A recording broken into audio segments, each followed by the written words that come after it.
This has been an introduction so far, and I'm going to get right into preparing and marketing your home. Whenever you have a short sale, you need to have an offer. That's the first thing that you need when you're going to do a short sale, is to have an offer on your house. And so other backup offers that come in. And usually you should your home. The first thing you need to do is to talk to your lender about a short sale. You need to get all the necessary information about doing a short sale. The next thing that we're going to go through is how to market your house, including how to work with realtors and buyers and what to say. We're also going to talk about how to make sure your house shows well, and also how to make sure it doesn't show well.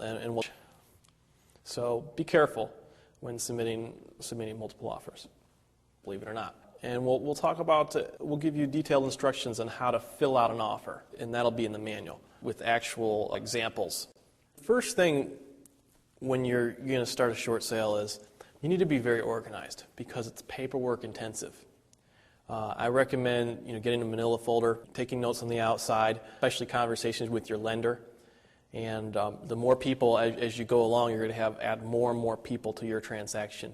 There's going to be a realtor, there's going to be a buyer, could be multiple buyers, there could be multiple lenders. I don't know your exact situation, but it has the definite possibility of a lot of interaction, and it's good to be able to take some notes as you talk on the phone with different people and keep track of that, as well as keep track of the paperwork. Every single thing that's signed, you want to have it there for you to reference, especially when you're talking to your lender. It's just nice to have it on hand. So keep organized.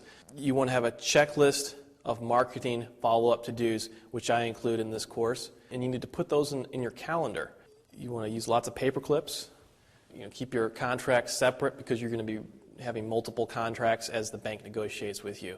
You will most likely, as you're doing paperwork and are trying to stay organized, you're going to need a fax. You don't necessarily need to have your own fax, but you at least need to have the number to your local Kinko's or copy center around the corner or corner store to be able to give to your lender to receive fax documents from your lender and possibly from realtors or other buyers too as well.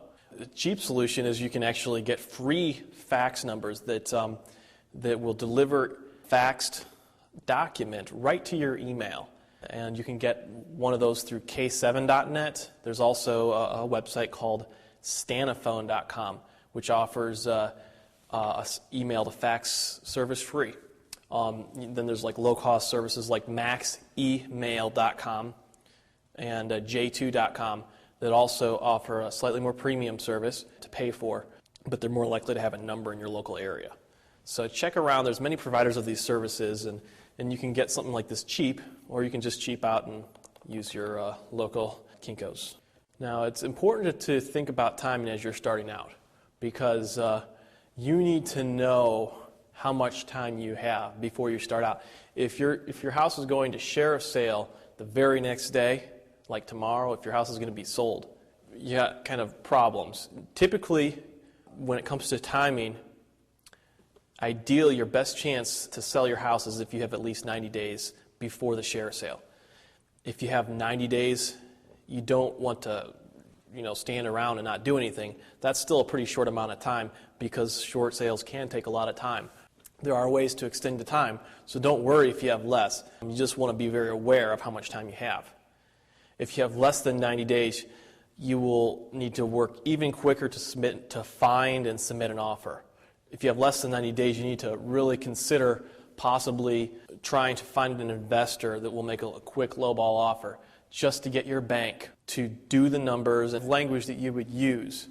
Just explaining that, because this is the biggest time delay in a short sale. Even if the offer might not be very good at all, you need to submit offer, even if it's low, just to get things started. If you have a valid offer and your loan is an FHA loan, they'll actually automatically give you 90 days, just a forbearance. They aren't required to, but very often they will, more than not. And as foreclosures climb higher and higher, lenders are going to be even more flexible about giving you more time.